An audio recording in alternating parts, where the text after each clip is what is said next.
Another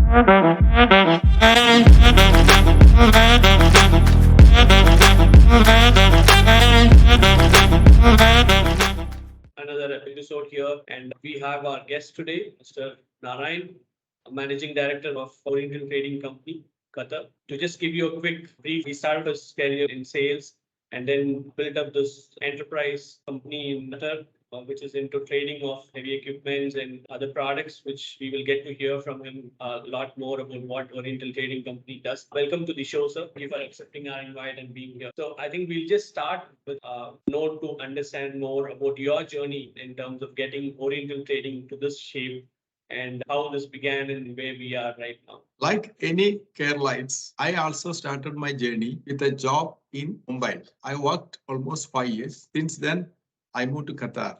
I got a job with a company called Sumitomo, Japanese company. I worked with them for 5 years. That was a time OTC was almost finished because there was no management. And I have been given an opportunity to develop this company. Then I took over this company in 1988. Since then, we have been growing year by year. We put a lot of efforts. It was, as you correctly mentioned, it was a trading company. OTC is no more a trading company. We started as a trading company in 1988. And then we developed this into a turnaround company. And we do a lot of other activities. We have a rental business, we do services, we do on-site services. And we started with 5 people. Now we have almost 550 employees. How we grown, that's a big question. And we do have organic growth. But at the same time, those days, capital intensive business, you need a lot of money, but money was really tight. However, whatever the money we have reinjected, reinvested. My policy is that I always take talented people. I always have the right people for the right job. From my own experience, I've seen that many companies in Qatar, which were very strong and big and are no more now. That is mainly because they don't have a control over their expenses. What we have done is we were growing, but at the same time, we look at our expenses. And again, whatever the investment we make, we study it correctly. We don't get into something where we don't feel that this will generate fund or this will generate business for us. We always look for a long-term association. We also expanded into manufacturing. So we have diversified in a way that we can grow organically as well as whatever the opportunities come in Qatar, we are there. OTC is one of the best companies in Qatar. It's not my comment, it's a comment of my customers. So I would take it very seriously and we will make sure that this continues. That's really interesting and really great to see a humble start and where you have reached today. I think it's almost a 3.5 decade journey which we are talking about. So of course, in every entrepreneur's story, there will be some stage where you would have faced few challenges. We had to face a lot of challenges during our journey because, of course, most important thing is finance. Those days, if you want to do business, you need to have sufficient money. This is one of the challenges we had. But how do we overcome this? We were so prompt in dealing with our principal companies and also with our customers. We gained the confidence of our principal companies, which helped us to get extended credit. And second, of course, during this period, getting the right people is a challenge because most of the people look for a bigger company and better company all the time. So getting the right people to work with you was a challenge. But this also we have overcome because we were paying not only just good salary, but all other benefits. Whatever the benefits which they can expect from a big company, we have paid those days to them. So this is how we have attracted people to come and work with OTC.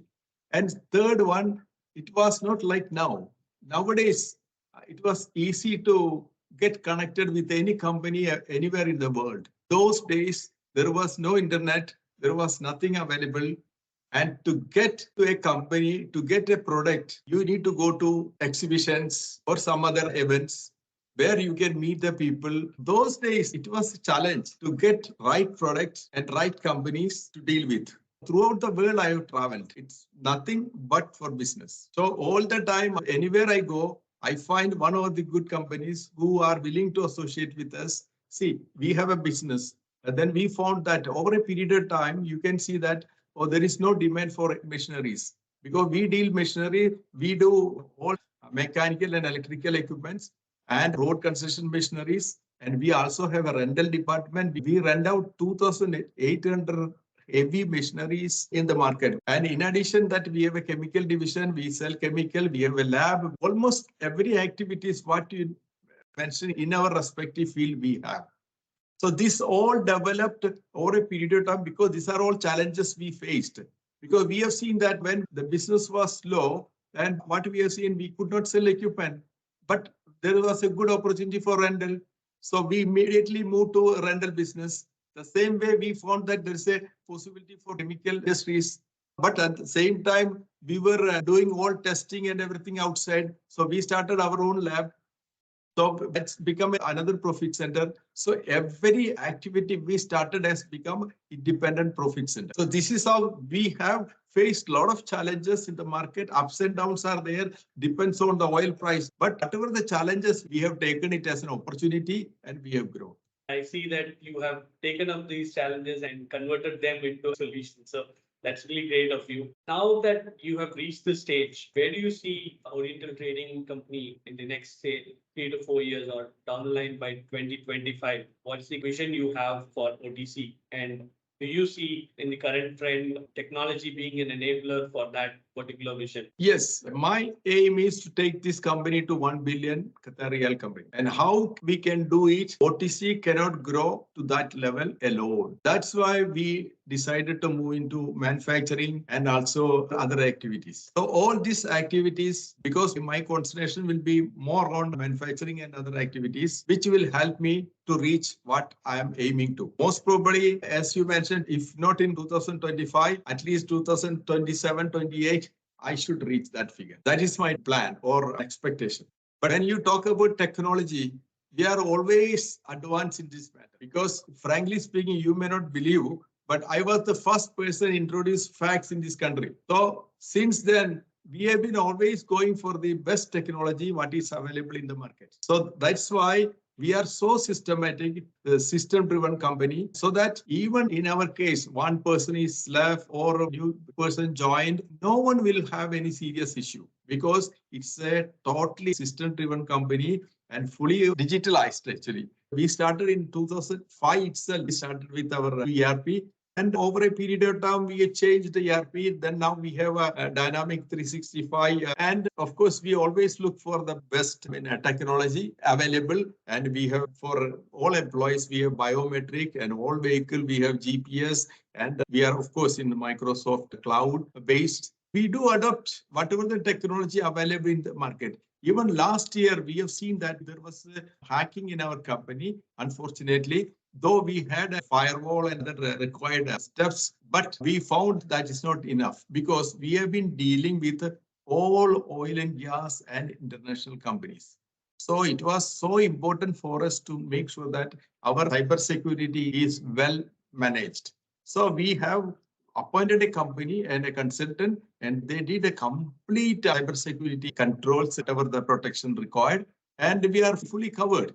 So we have even a daily basis monitoring also. So technology wise, we are always ahead if you compare with any other company of our standard. So technology is the one I can tell you, you cannot live without technology. And even now, I am seriously thinking about our warehouse to be more artificial intelligence. We are going into more and more automation, which will also help what is happening in our type of business. We keep on signing new agreements and every company adopt different technologies. So we have to adopt that technology or that has to be merged into our system. It's practically very difficult.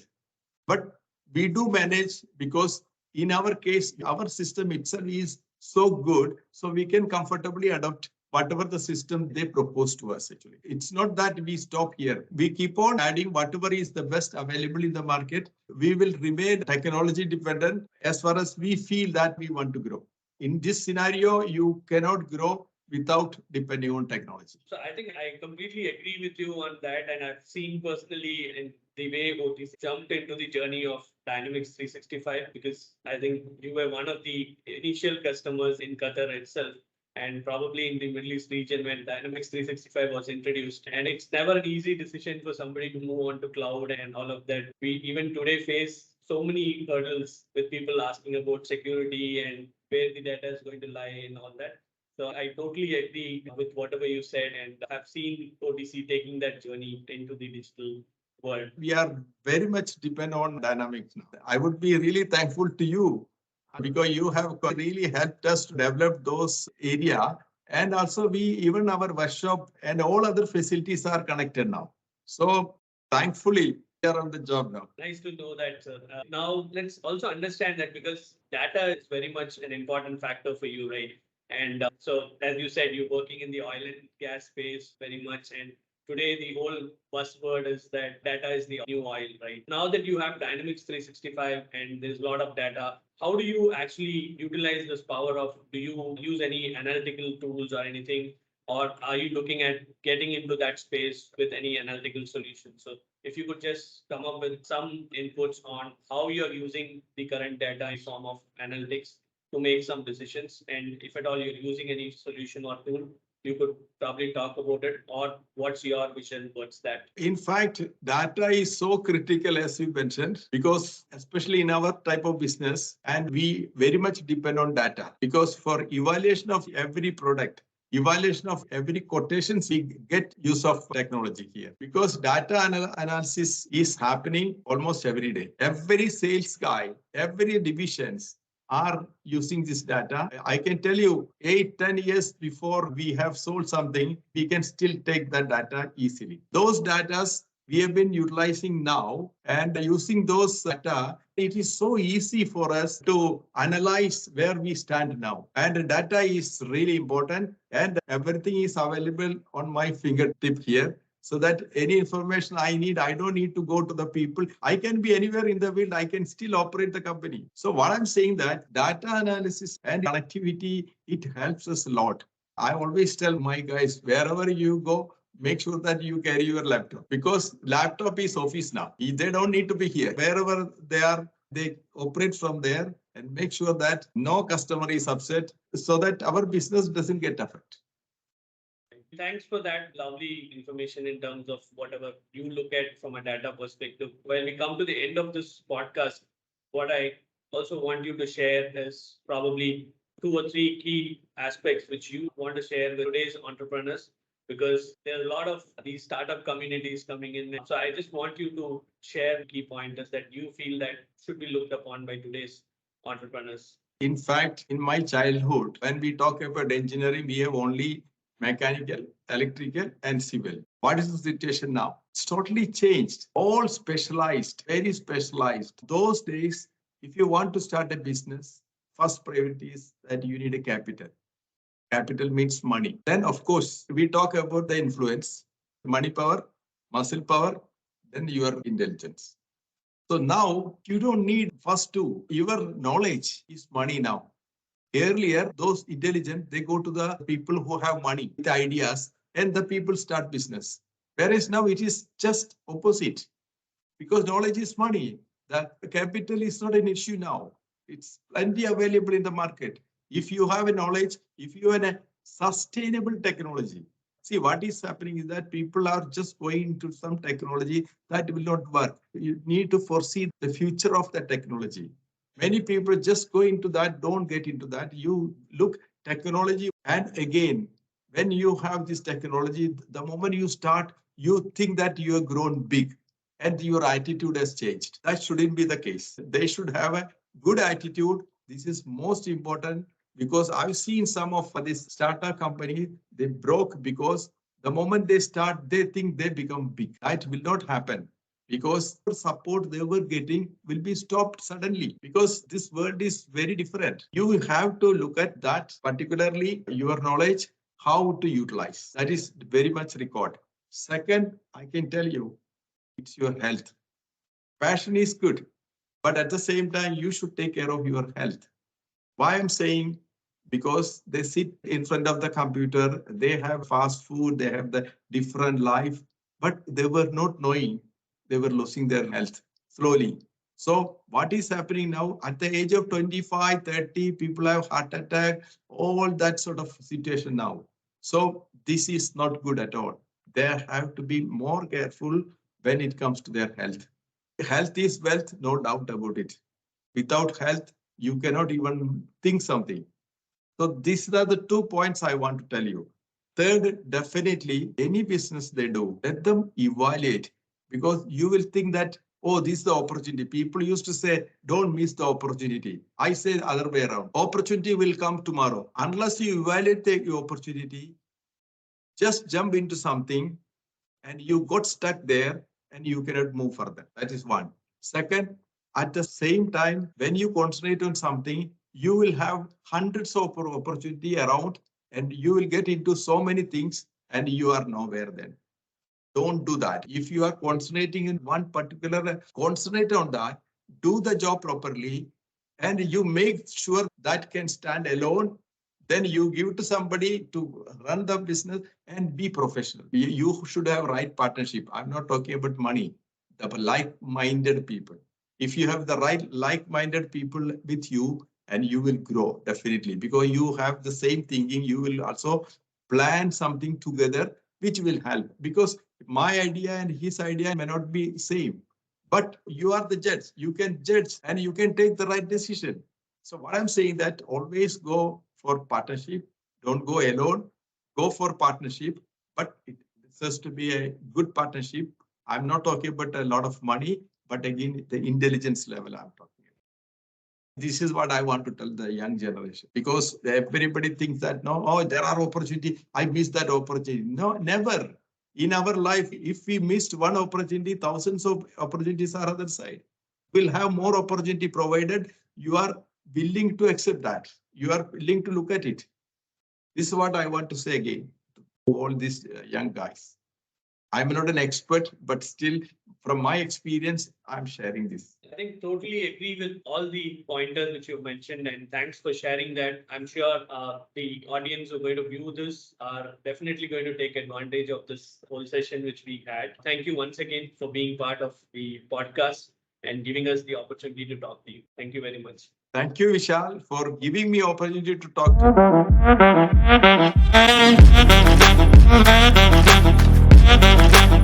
you.